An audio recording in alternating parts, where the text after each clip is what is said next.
David Lopez-del is director of Sinicus, a literary consultancy based in Beijing that introduces foreign rights content into the East Asian markets and scouts for local talent. He is the coordinator of Sinicus Platform, a writers' panel series where Asian and European authors play host to each other and advises literary festivals and national book institutes on their promotional strategies in China. David, I hand over the mic to you. Thank you, Christoph. Well, welcome to this session on that we intended to be a snapshot of literary and publishing trends arising from Spain, and we want to ground it in experiences that might be useful or that might reflect also occurrences and happenings in the Indian market. We're going to have 3 blocks. This is the first panel, which encompasses the 2 first blocks, one about publishing trends and another one about literary trends. And later on, we will also invite 2 experts, one from Casa Asia and another one from IFID, the Spanish Agency for Cultural, for Development and Cooperation. They will speak about translation grants, because there is a wide range of translation grants, mobility grants, visitor grants that are available to Indian translators, editors, and also festival programmers. So, for the first part, I wanted the audience to have an overview of what is the market, what is how is the publishing market in Spain, what are the main characteristics, the size, the trends, how it relates to other Spanish-speaking markets, because we have to remind ourselves that although in this section we're going to focus very much on what's happening in Spain, as a physical space, as geography, the main language that we have in Spain is the Spanish language, and it is also a language that is spoken in 19 other countries in Latin America. So, and our industry and our markets and our writers have huge bonds and relationships with the other side of the Atlantic Rim. So, without much ado, I'm going to introduce the panelists. I will read just for the sake of being accurate. To my far left, there is Marcos Vidal. He made his celebrated literary debut with the volume of short stories Entiéndame, Understand Me. His first novel, Paris, was awarded the Heralde Nobel Prize and was followed by the novela Nada sucede solo, Nothing Happens Alone, and the novel Los Seres Felices, the happy beings. His third novel, Tiempo de Vida, A Lifetime, has been acclaimed by both critics and readers and was awarded the Spanish National Book Award in 2001, as well as the 2014 European Strega Prize for the Italian edition. His latest book is the collection of stories El Final del Amor, winner of the International Short Fiction Award Ribera del Duero 2011. That's the Spanish highest known award for story collections. And then, right in the center, we have Margarita Guerrero. She is director of Bookwire Spain, which is the leading ebook and audio book platform for Spanish and Latin American independent publishers. She's a long-standing expert on digital publishing, and she has worked at Random House Spain, leading the export, distribution, and international promotion markets. And then to my close left, we have Javier Montes, who is a writer, translator, and art critic, whose first novel, Los Penúltimos, how did you translate this one? The Penultimates. Received the José María Pereda Prize in 2007. And also the Granta magazine named him one of the best young authors writing in the Spanish language. He regularly contributes to the major Spanish broadsheets and journals. He's a translator, and he has focused on critical essays on Shakespeare. So just to start with the publishing block, Margarita, please tell us a little bit about what's good to know about the Spanish publishing market. Hello, good afternoon to all. Thanks for being here. I know it's a difficult time after lunch. Yeah, as Javier said, I've been working in the publishing industry for the past 15, 16 years. The past 3 years fully dedicated to ebook publishing and distribution and marketing and so on. Still, I want to share with you what the situation of the Spanish publishing market is right now.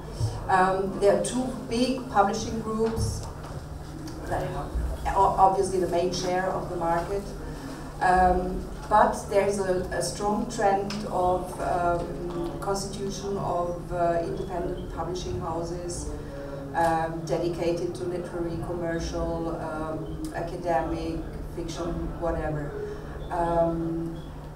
The situation right now is that you certainly have heard about the widely spoken and mentioned economic crisis that was especially hard in Spain. It started, I think, in 2008, more or less. And the economic crisis meant up to 40% losses accumulated over the years for Spanish publishing. And money is a coward, so this had a direct impact on big publishing houses, focusing on big bestsellers and stopping to publish many mid-list titles or more risky titles that they would have published in more prosperous times.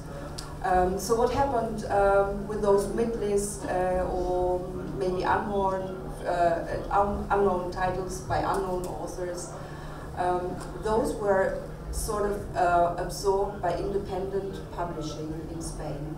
And the situation right now is that the big groups are losing sales, and the independent publishing groups with serious and good and interesting publishing projects are growing. Those independent publishing groups either publish translations, international translations. We have many niche publishers with English translations, well, I mean the standard literary catalog, but we also have publishers dedicated to modern African fiction, to modern Japanese fiction, and so on. And especially to new Spanish voices.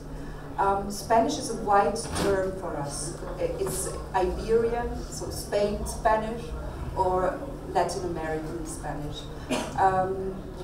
There has been, I would say the trend is to give voice to the new Spanish talents. There are many independent publishing houses that concentrate on the new Spanish authors. The same happens in Colombia, in Chile, and in Latin America, obviously.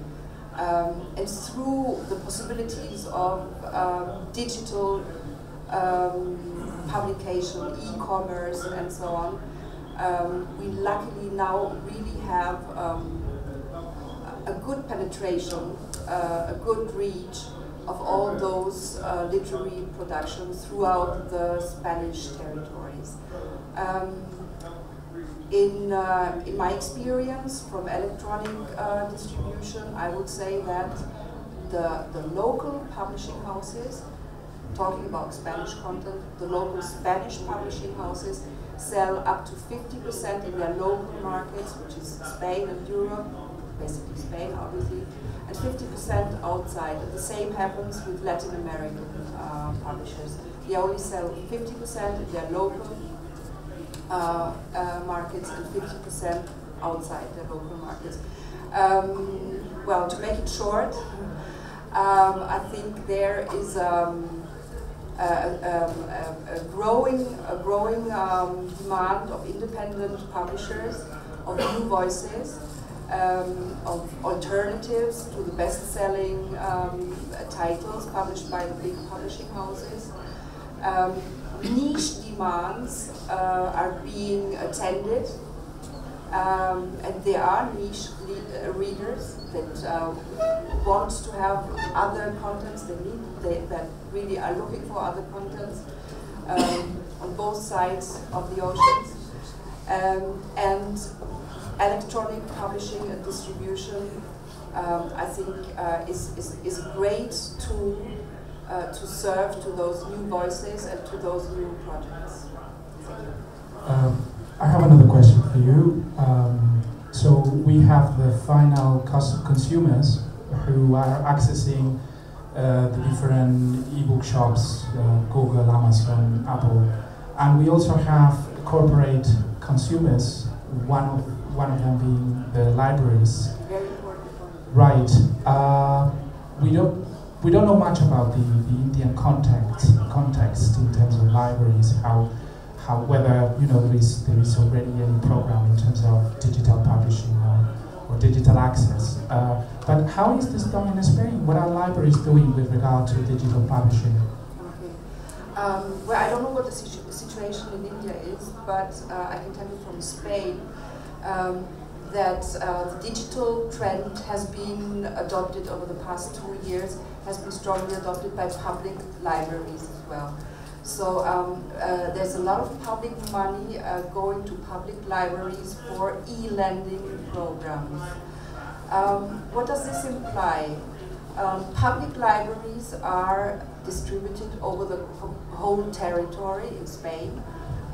In Spain we have territories with linguistic differences. You know a lot about that here in India.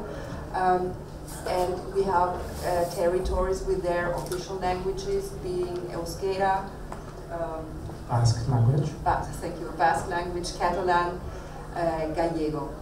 And all those communities in Spain have regional publishers publishing in their original language. From my experience, I can share with you that the Catalonian network of public libraries recently bought an important amount of e-books from us, e-books licenses, and more than 50% of it was in Catalan language.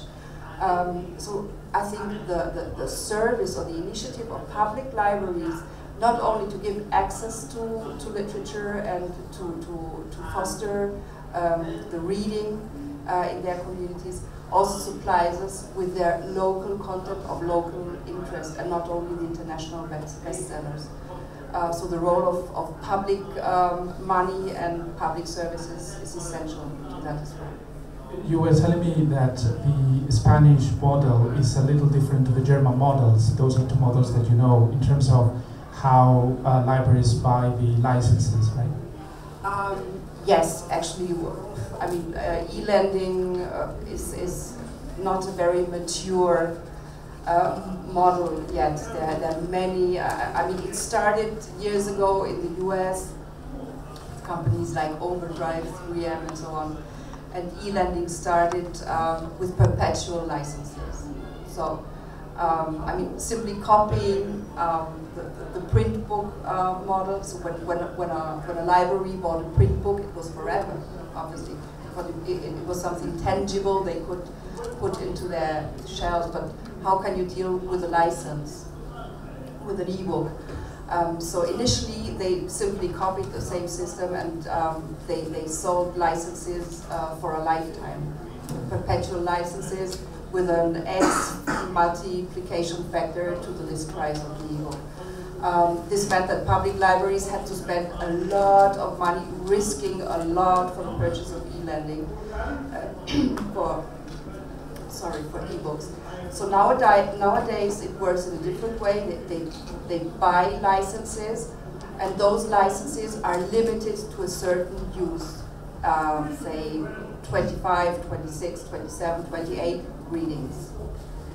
And once those readings have been fulfilled, they either buy a new license or stop buying it if they feel that it wasn't successful enough. So if we consider the different national markets of the Spanish language, Spain, Mexico, Colombia, Argentina, and the rest, would you say, have you found in your data that whether these independent publishers are actually making any inroads in other markets that were not previously present with the physical book? Absolutely, absolutely. There's not much to say about Latin America because they're a bit slow when it comes to conversion, to ebook conversion. But I think it has been absolutely a breakthrough for Spanish publishers. If you think of publishing houses like Páginas de Espuma, for example, they have a beautiful list of Spanish and Latin American authors, and they've basically been selling in Spain their print books because exports for print book exports are very complicated, and now they're happily selling all over the world and outside the Spanish-speaking region as well. The European market, for example, is 10%, nearly 10% of the European non-Spanish market is nearly 10% for our publishers. Right, so we see here that considering India, where the publishing markets are quite regionalized and where there are big pockets of populations from the south of India and the north and vice versa, and where perhaps those populations cannot access books in their own regional languages easily, perhaps the digital model, as you know, in the way we see happening between Spain and Latin America, is a good model for you know, solving those problems, right? Absolutely, I'm a digital fanatic. It absolutely solves. I mean, even if you want to publish and you don't find a publisher, or you want to publish and you don't have the money to print, to store, to send, it's so much easier if you go digital. If you go digital first to realize your publishing project, and second to spread it, to really get it to the reader. Thank you very much, Margarita. So we're now entering on the literary trends segment. I want to have a caveat just before we start, because as you see here, you might be wondering, well, you know, we brought two writers, they are male, they write in Spanish. What about the plurality of voices from Spain? What about the women? What about the other languages? Spain is a country that is plurilingual. We have five languages that are officially recognized by our constitution, and all those languages have vibrant writing traditions. Catalan started developing at the time of the Spanish language. The Basque language is a very, very old language. In fact, it's quite difficult to put the start of the development as a language. But in terms of being a literary tradition, it's quite new. It's only about 150 years that the Basque language has a proper grammar and has a constant stream, constant flow of literary works. We had the intention to bring authors from those languages here. Unfortunately, we had a cancellation by a Basque writer, Kim Uribe, who had other engagements, so we couldn't have him here. In terms of women, we also had a very rushed cancellation 3 days before the start of Jaipur. She had a medical emergency, so we couldn't bring her. But Marina will be present.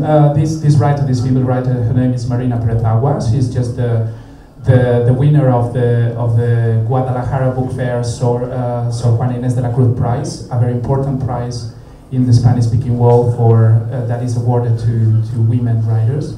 And I will bring her in the conversation later on. I also want to mention that not only we are here in Jaipur with Spanish authors, but we're also participating in other festivals at this time in India. So we have, is this working? Right. So Albert Forns, who writes in Catalan, He's a young author, born in the 80s. He just won the Heralde Prize for the Catalan novel last year. And he's been selected as one of the new European voices by Literature Across Frontiers. And he is now being featured in the Tata Kolkata Literary Meet and also at the Bhubaneswar Meet. We also have Marina who hails from Galicia. She also writes in Galician, the language of the region. And she will be featured in Chennai, in Hyderabad, and also at the Kerala Literary Meet in the next few days. She's also from the 80s generation, and she has quite a strong relationship to Tamil Nadu because on top of being a writer, she's also been quite involved with deprived Tamil Nadu populations, especially with the women. And her focus is actually to sort of highlight the literary works of women from the lower caste in India. So I will also bring her later to this conversation. But to start with the two authors that we have on the panel, Marcos is an author who can squarely perhaps be considered as an author from, well, you yourself, you were born in 1968, so you sort of straddle between the 60s and the 70s as a sort of concept, generational concept. And Javier Montes himself was born in the 70s. I know you don't particularly like, to be associated with particular literary generations, and but I want to bring here some comment that was made by Juan Bárcena, another author from Spain that belongs to the 80s generation, when he was asked about how he sees himself. And he was told, well, authors like Albert Fons consider us, the group of the writers from the 80s, as coming from the homeless generation. And by that, Albert means the generation of writers that they're too poor in their 30s to actually, establish their own households, and they still have to live with their parents. I think Javier mentioned in earlier conversations that, perhaps your age group can be described as the generation of the opulence, or the generation of the economic well-being. So I want you to tell us a little bit about how much, the context in which you write, which is actually what Juan Bárcena was saying. He was saying, we don't want to be called, we don't want to be reduced to a particular aesthetic, generational aesthetic, but certainly we can identify as a generation with the conditions in which we write. So I would like from both of you some kind of comment to this.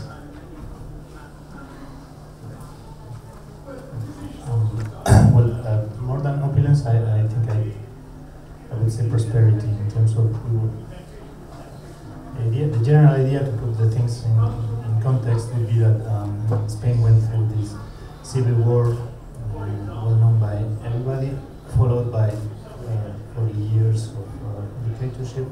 And that means that not until the 80s proper democracy after a transition was established, meaning that our group of age was probably the first to grow up and study and develop international relationships with colleagues from other countries and places in a, let's say, more regular or more standard European way, after a long period of political and cultural exceptionality.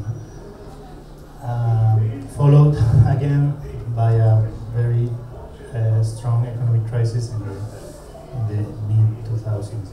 So more than opulence, maybe I would say just normality, prosperity in terms of being an age group that was able to maybe study abroad and thanks to scholarships granted by the European Union, maybe to be in touch with literary trends outside of Spain in a regular, normal way, and so on and so on. That would be maybe a very, very, very general link among authors and voices that are definitely very different and encompass quite wide time slot. No? But it's a very, very loose attempt at labeling something that's difficult to label in any case. Marcos?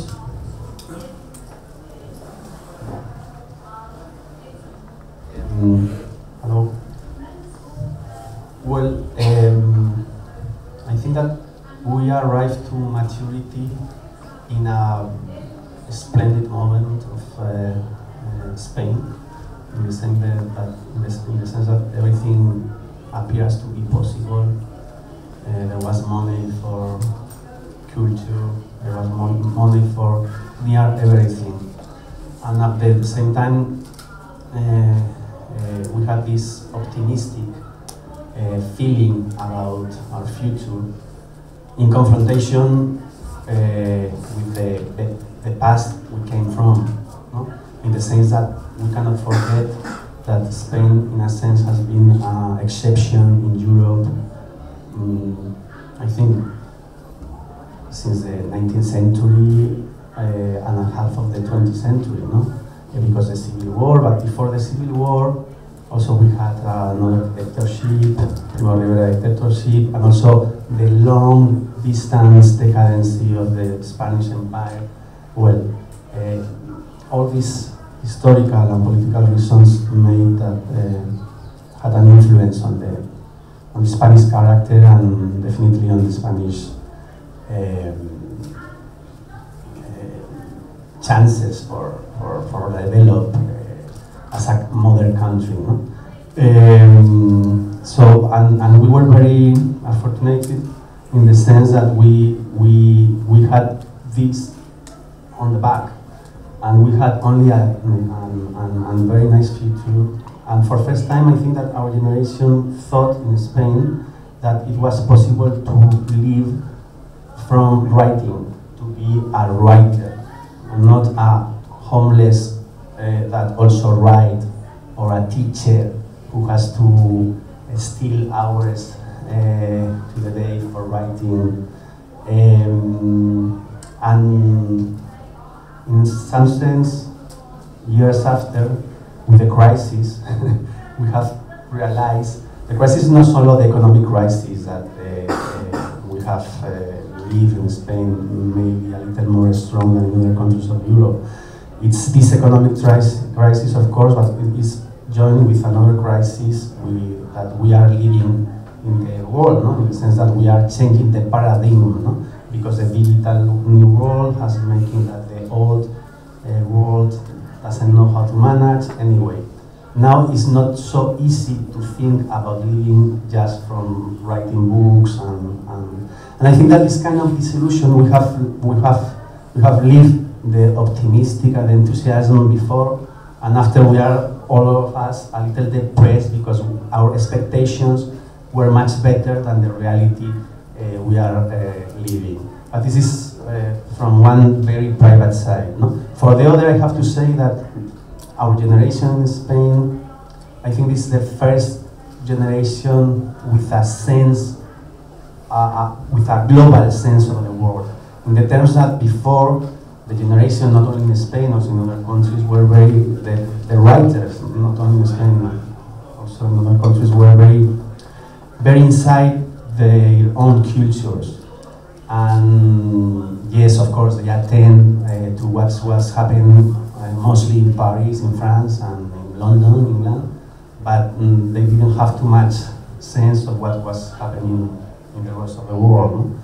In our generation, without the digital world, but we, for first time, I think that we were educated since our first years as readers, with the feeling that the world was much more big than than the Spanish world, and of course also than the European world. No? And maybe because we start reading South American writers and writers from other parts of the world. And I think that this is something that has led us, or can define us as generation. No? That we are the first generation in Spain with this global sense. Yeah, I would like to add something to that. I think you're totally right.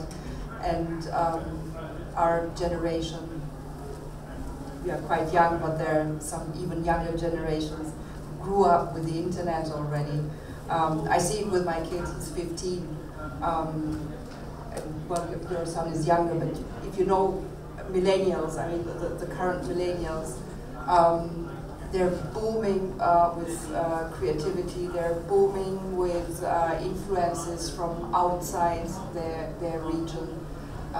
They know international trends, and it has nothing to do with whatever used to be there before. And I think Spain right now, with that energy, with that global energy, with that openness, and with those trends that come from all over the world and mix with the current situation, despite the economy or the crisis, I really have the feeling of like a new energy, creative energy, and economic maybe not, but let's say creative energy on a technical and academic level.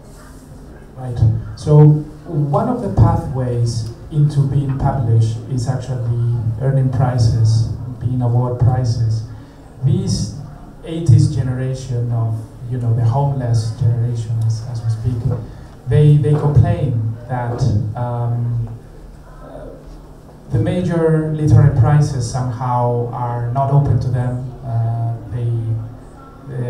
That is a sort of change with respect to early generations, in which prizes seem to be more focused on those prizes that are tied to being published and that are awarded by publishers. They were perhaps more open. That's a criticism anyway. They were more open to younger talent.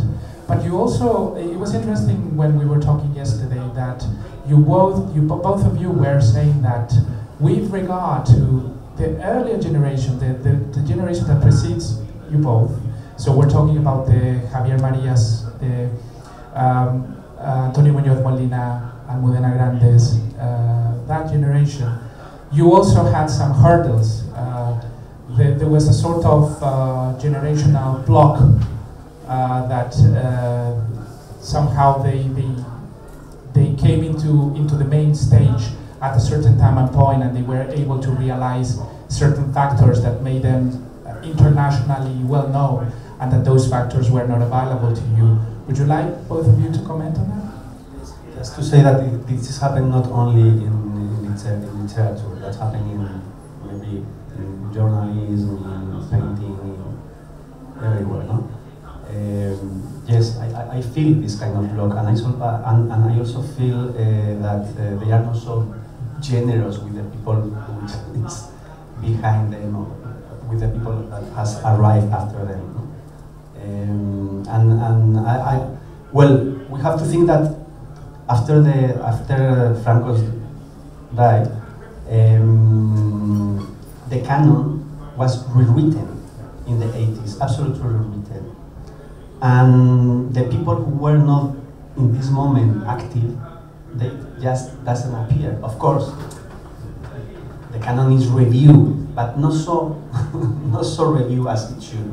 No? So these people from this generation arrived in the right moment when this canon was rewritten. And now it's very difficult to open windows for the people who are arriving later. That is what it's Maybe the exceptional thing was the situation that previous generation found, meaning that a whole national culture, so to speak, had to be built from zero, or not from zero, but like rewriting whatever had been done under Franco. So they found themselves at a relatively young age, filling the gaps that maybe my generation won't find vacant that early. You know what I mean? It is probably. I mean, I'm not sure about any other country where the older generation is very generous towards the younger, or where it is easier for young writers to achieve acknowledgement and so on. Maybe it is more. I mean, the exception is more their generations than ours. You know what I mean?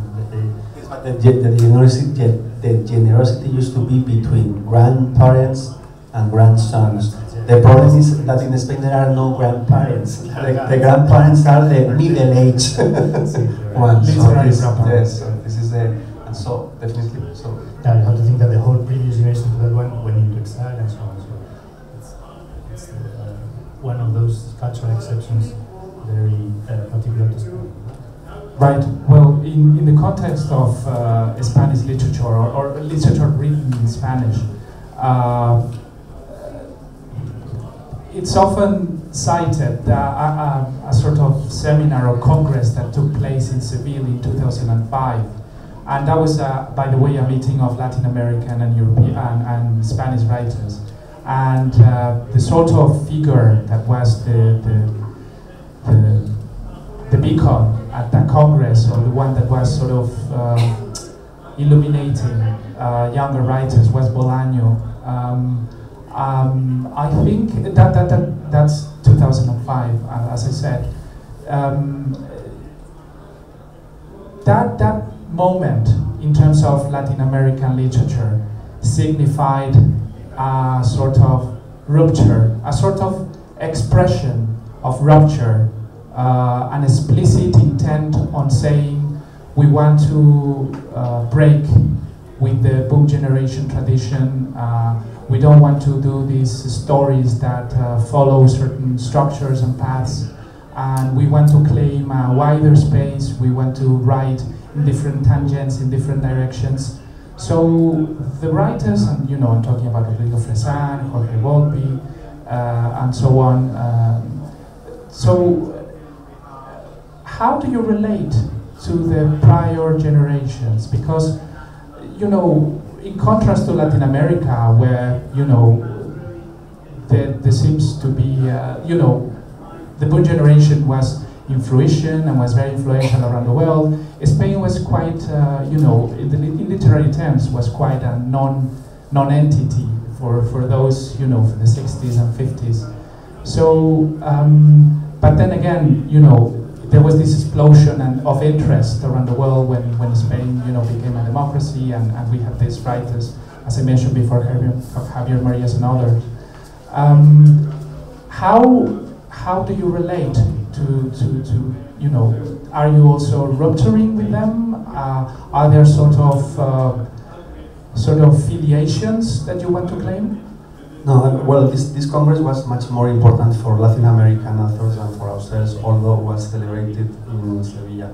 I was not there, but I have a lot of friends who were there. And I think that the relation with the previous generation is more difficult in the Latin American case, in the sense that they had to fight against the generation of the boom, no? And the generation of the boom was a very international known generation, and so they had to fight against the stereotypes, the idea that there was in non-Spanish-speaking countries about what were the themes of the Spanish literature, no? In the sense that they were expecting little García Márquez with magic realism, or little Vargas Llosa. So there was an idea to clear about what this generation, which has their important values. I mean, There are some of them I like, some of them I don't. But it was a much more heavy pressure on the Latin American writers to develop their own tastes in literature, or their own, to take their own directions, because world readers were expecting from them to be like their previous, like Garcia Marquez, like Vargas Llosa. In this sense, we Spaniards, we were much more free, because our previous generation in Spain was not so known outside our borders. And also, I think I don't, although what I said before about the generosity of them, I have to say that for me, some of them were very important, no? When I was start writing. So I didn't have a relationship with them in terms of wanting to discover a space different from them. No, I didn't have this problem. And I think it's something very common in my Spanish generation. We for example, people like Marias, when I was starting reading and writing, was very important. Enrique Villamatas is still very important. I don't have these problems. These problems I know that South Americans, yes, they have. Yes, I think we mentioned that in that from the panel we had the day before yesterday. I think international attention shifted from Spain in the 80s, where it was cool and hype, and the world was looking at the country in terms of how the transition was being done, how Franco was being rewritten, and the whole period was exciting and new, and new voices emerged, and it's what's called a nueva narrativa, a new narrative in Spain, and so on. You have Javier Marias, or Montes, Eduardo Mendoza, and so on. And then gradually the novelty became less exciting, whereas Latin America became more and more attractive in terms of world literature, in terms of the Anglo-Saxon market being, obviously the North American market was very interested in what was going on in Latin America, be it or not their backyard, but in terms of vicinity and cultural exchange and so on. That means is a mixed blessing or a mixed curse. No? That means less attention in terms of less expectations towards the Spanish individual authors ourselves, and then on the other side, a wider freedom to be as cosmopolitan or as European or as un-Spaniard as you feel, no? To be influenced by authors other than the strong Latin American voices or Spanish-speaking authors from the 60s, to pick up among different identities and cultures. That means probably that you are less easy to be labeled and less easy to be branded. And on the other side, that means more freedom and for the individual author. It's maybe a time when a Spanish author writing in Spanish from Spain feels less conspicuous, less typical, less exotic, less anything, and at the other time more connected to what's going on in different countries all over the world. No? Right. And in terms of and just the last question, in terms of your particular affiliations, personal affiliations as authors, what are the authors that you follow the most, or whether it's in Spain or outside, or you yourself, you're a literary critic of foreign literature. So how does that influence your research as a writer? Because what I told before, I don't follow most Spanish writers and other writers in the world. But I have to repeat, because that when I was started reading in my when I was a teenager, was very important the South American literature, and in particular, no García Márquez, who I respect a lot, no Vargas Llosa, who I respect. These figures who were previous to the boom, like Adolfo Bioy Casares or like Jorge Luis Borges. Borges and Casares, well, for me were very important both, and also Cortázar, who was part of the boom because was younger. And in Spain we had some littles in the terms that, because what I told before about the exception that Spanish culture represents in confrontation with other European cultures, there are some figures in the previous generation, like Juan Benet. It was very interesting, was very important for me also when I started writing. Jaime Gil de Viedma, Claudio Rodriguez, and well, as we are in a debate about Spanish culture, I won't say my foreigners. Right.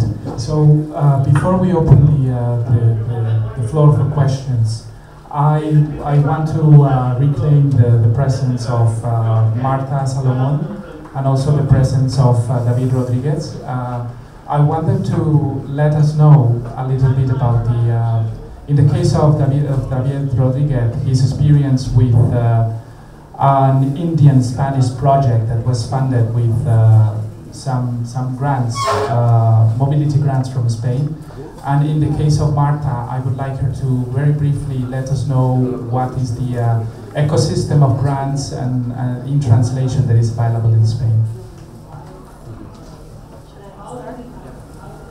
Thank you, David. Thank you, all of you. So I'm Marta Salomon from the Embassy of Spain. I am the cultural counselor, and this is going to be very short. Maybe the information I have to share with you is not so exciting as that one the authors shared, but I hope you will find it interesting and useful. So the government of Spain, and concretely the Ministry of Culture, Education and Sports, has a program of subsidies especially dedicated to translation of Spanish works into foreign languages. So this program is aimed to any entity related to publishing sector or editorial sector, and the subsidy itself can cover up to 100% of the translation costs. So it's quite an interesting program. The process, which is quite simple, you can. I brought some brochures, and we will distribute it at the end of the session. You should check out the website of the ministry. You have the information there, and every year at the end of the month of April, approximately, right? The call for proposals is published, and then you will find all the requirements. You know, some administrative documents and some legal documents as well, but it's not too complicated. And then you will have 1 month, 25, 30 days to present your proposal. You can do it through mail or in person in the consulate or the embassy in New Delhi or Bombay. And of course, the Embassy of Spain, as well as Instituto Cervantes, we are happy to help you with any inquiry, any doubt you could have related to this program. This subsidy is paid in advance, and then the company has 2 years to publish the work into the foreign language. So that is the first thing I would like to mention, because sometimes one concern is lack of resources, lack of subsidies or money. But another concern could be lack of translators. And then I am not the expert, but my colleague Jesus could be of great help from Instituto Cervantes. There is a large network of translators, Indian translators that can, and they are translating nowadays works from Spanish into several languages in India, Hindi, Marathi, Bengali, Urdu, Malayan, you told me also, and in English with the Indian, I don't know how to say that, Indian particularity, yeah.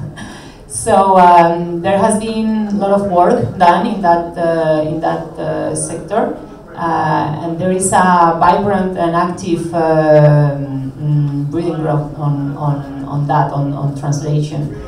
Also, the Agency for Development and Cooperation has a program of Spanish teachers, Spanish lecturers in 9 universities in India. For many, many years this program has been going on, and these Spanish teachers, they have also made a good job in trying to identify those people who could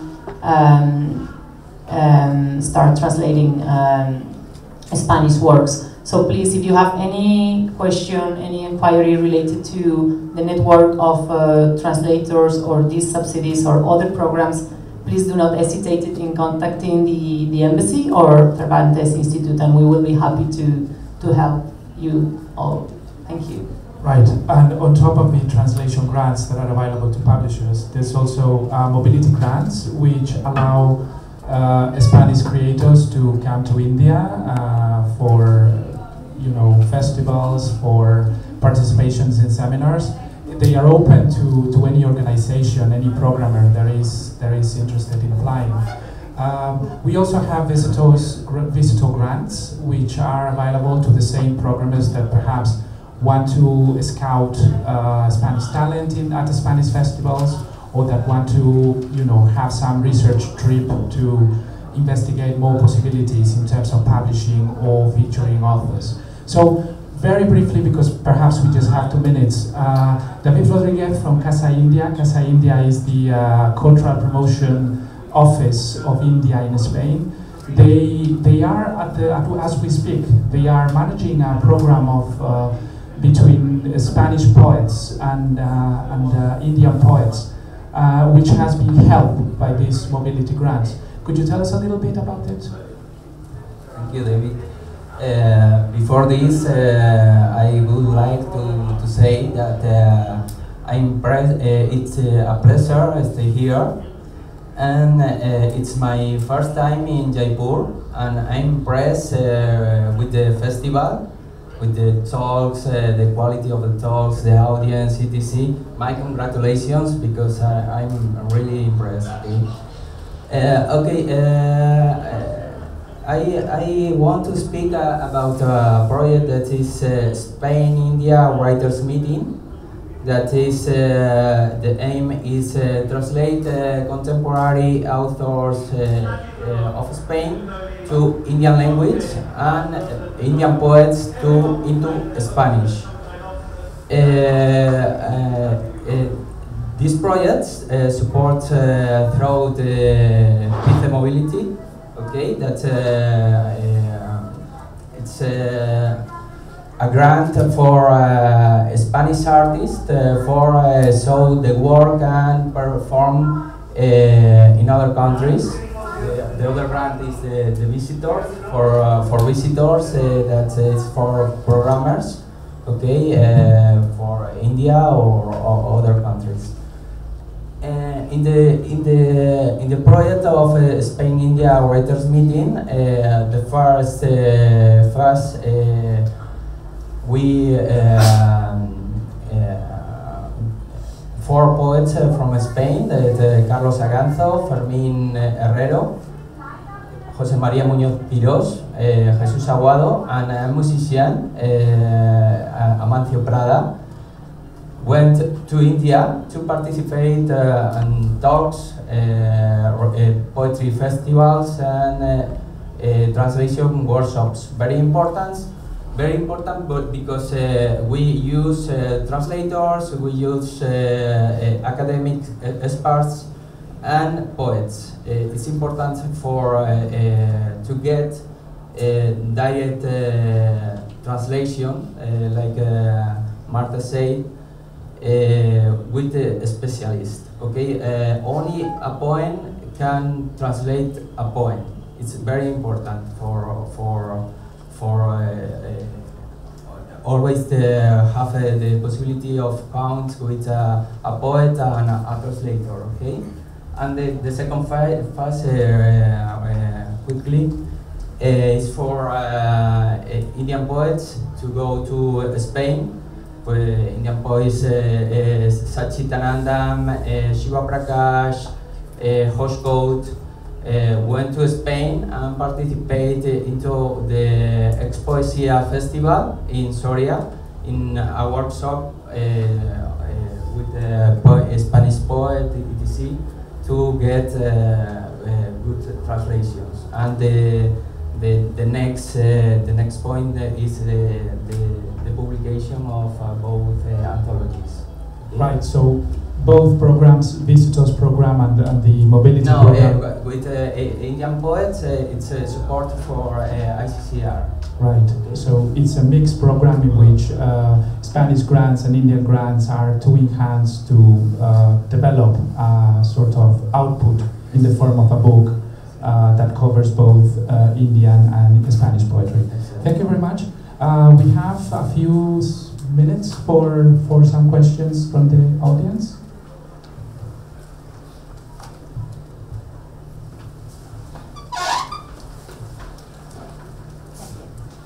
I want to know why Indian publishers should translate Spanish writers. What have we got in Spain that must be translated? Right. Is there anyone in the panel that wants to go ahead? Otherwise, I will just give a very short answer and then pass it around. When we were preparing the panel, we actually sort of wanted to highlight what's worth being translated from Spain. And quite early on, we realized that no single literature is unique. That's not uniqueness, is not the aspect that should characterize a particular literature. What should characterize a particular literature is vitality, is plurality of voices, is different discourses, different examinations, and in that respect, because of what we've been talking today, in terms of a generation of writers that had to face different difficulties in terms of being published because the pathways that were available to early generations were not there. It's a generation that basically has had to sort of go into new ways of researching, into new topics. We heard before that the younger author generations from Spain are authors that have been traveling, learning languages, being in contact with the European and the American and Latin American peers, participating in foreign creative residencies. So all this brings into Spanish literature a new sort of breath of energy. And of course, our context is not unique either, in the sense of the sort of political, socio-economic processes that we have in Spain. We have sort of experiences that can be common to those of Southern Europe, Portugal, Spain, Italy, and Greece, and those are issues that are present through our literature. So in terms, although I said it's not unique in any way, but in the sense of exploring from India the literature that is done in Europe, there are certain topics that we have been exploring in depth that are tied to the contemporary history, and that they are a sort of summary of the sort of experiences and topics that are occurring in Europe. So I think that would be my best answer, to say that we are current, we are plural, and that we are sort of ingrained in the processes that are happening in Europe. Anybody else? David, I have a small question, because we have friends here from Nepal as well who publish poetry, And do you work with translations from other languages? So are these grants available for other publishers in South Asia? Because you mentioned, and David, you mentioned the mobility program for poets from India, but are these programs also available for other, people working with little magazines or with, publishing houses in South Asia? And you, Magda, if you could also share, so that, other people, can they also take advantage of this program? And I just want to, before I leave, I just want to say thank you. I have a session where I have to speak starting in 5 minutes, so I'm leaving, but thank you very much for sharing your time. And you should leave your leaflets here so that we can give it to our, the people who come and attend the sessions tomorrow as well. And thank you, David, for putting it all together, and thank you for sharing the program. If you could also tell us, for other countries in South Asia, if you have projects like that. So I'm leaving, thank you very much. Right. Well, basically the translation grants are open to any country, to any geography. What you just have to meet is, it's the criteria is quite objective. It has to do with the merit of the literary work. It has to do with the impact that that translation might have in the country where it will be sold. So we're talking about just submitting, basic commercial data. What is the print run? What are the number of years that you will have in distribution that work? What is the sort of the literary biography, or the translation biography of the translator in hand? So obviously, projects that engage a good literary translator will be taken into account. I have to say that one major issue of concern is that we're always talking about direct translations from Spanish into, in your case, Nepali.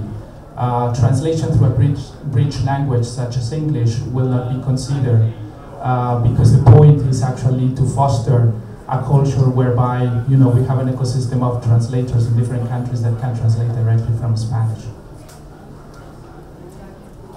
Any other questions? Right, well, in that case, thank you very much for all of you coming here. We hope that you have gained some insight into what we're doing right now, and we will stay for a few minutes in case you want to approach.